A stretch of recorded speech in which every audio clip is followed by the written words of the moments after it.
నమస్కారం. వనవానికి స్వాగతం. ఈరోజు వార్తలలోని ముఖ్యాంశాలు.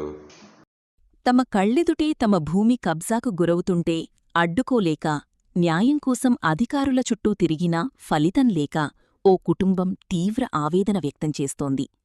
తమ భూమి తమకు దక్కకపోతే కుటుంబంతో సహా ఆత్మహత్య చేసుకుంటామని బాధితులు కన్నీరు మున్నీరవుతున్నారు. ఈ ఘటన తూర్పుగోదావరి జిల్లా గోకవరం మండలంలో చోటుచేసుకుంది. బాధితుడు సామిరెడ్డి ప్రసాద్ తెలిపిన వివరాల ప్రకారం గోకవరం నుంచి రాజమండ్రి వెళ్లే మార్గంలో గంగాలమ్మ తల్లి ఆలయ సమీపంలో ఆయనకు చెందిన 70 సెంట్ల భూమి ఉంది. అయితే ఇటీవల ఆ ప్రాంతంలో కొందరు వ్యక్తులు రియల్ ఎస్టేట్ లేఅవుట్లు వేస్తూ ప్రసాద్కు చెందిన ఈ 70 సెంట్ల భూమిని కూడా ఆక్రమించుకుని కబ్జాకు పాల్పడ్డారు. తమ భూమిని విడిచిపెట్టాలని అడిగిన పాపానికి సదరు ఆక్రమణదారులు చంపేస్తామంటూ బెదిరింపులకు గురిచేస్తున్నారని బాధితుడు ఆరోపించారు. భూకబ్జా మరియు ప్రాణహాని బెదిరింపులపై సామిరెడ్డి ప్రసాద్ రాజమండ్రి జిల్లా కలెక్టర్ కార్యాలయంలో ఫిర్యాదు చేశారు. దీనిపై స్పందించిన గోకవరం తహసీల్దార్, రెవెన్యూ అధికారి స్వయంగా ఘటనాస్థలానికి చేరుకుని భూమిని పరిశీలించారు. ఆక్రమణబారులను పిలిచి వెంటనే పనులు ఆపివేయాలని కఠినంగా ఆదేశించారు. కాని రెవెన్యూ అధికారుల ఆదేశాలను సైతం సదరు కబ్జాదారులు బీఖాతరు చేశారు. అధికారి చెప్పివెళ్లిన మరుసటి రోజే యథేచ్ఛగా మళ్లీ పనులు ప్రారంభించారు. అధికారులు చెప్పినా కబ్జాదారులు వినకపోవడం, తమను చంపేస్తామని బెదిరిస్తుండటంతో బాధితులు తీవ్ర భయాందోళనలకు గురవుతున్నారు. ఉన్నతాధికారులు, పోలీసులు తక్షణమే స్పందించి అక్రమ నిర్మాణాలను అడ్డుకుని తమ భూమిని తమకు ఇప్పించాలని ప్రసాద్ వేడుకుంటున్నారు.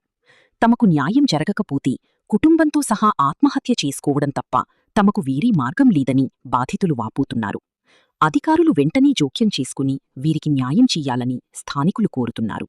గోకవరంలో గల 433 1A 434 2Bలో గల సర్వే నెంబర్లో గల భూమి ఈనాటి నుంచో 70-80 సంవత్సరాల నుంచి మా తాత మా తండ్రులు మేము సాగు చేసుకుంటున్నామండి. ఆనాటి నుంచి ఈనాటి వరకు కూడా మాకు ఏ ఆటంకం రాలేదు. పక్కన రియల్ ఎస్టేట్ వ్యాపారులు మాకు లేఅవుట్ వేసి మా పొలాలని మా స్థలాలను కూడా కబ్జా చేసి మమ్మల్ని మొక్కల్ని కూడా పీకేసి రోడ్డు వేసారండి. మమ్మల్ని ఏమన్నా అడుగుతుంటే బెదిరించి చంపేస్తామంటున్నారండి. దోసపాటి చక్రధారు, పప్పుల శ్రీధర్ అనే వ్యక్తులు మమ్మల్ని భయపెట్టండి రోడ్డు వేసేసి మమ్మల్ని ఇందులో కూడా ఉంటే మీరు ఇక్కడ కానీ ఉంటే మిమ్మల్ని చంపేస్తామని బెదిరిస్తున్నారండి. మాకు న్యాయం చేయాలని మేము ప్రభుత్వం పరంగా మమ్మల్ని కోరుకుంటున్నామండి. మేము పీజీఆర్ఎస్ కలెక్టరేట్కి వెళ్ళామండి. స్థానిక ఎంఆర్ఓ గారికి కంప్లైంట్ ఇచ్చామండి. స్థానిక పోలీస్ స్టేషన్లో కూడా మేము కంప్లైంట్ ఇచ్చామండి. మాకు ఏ విధమైన న్యాయం కూడా జరగలేదండి.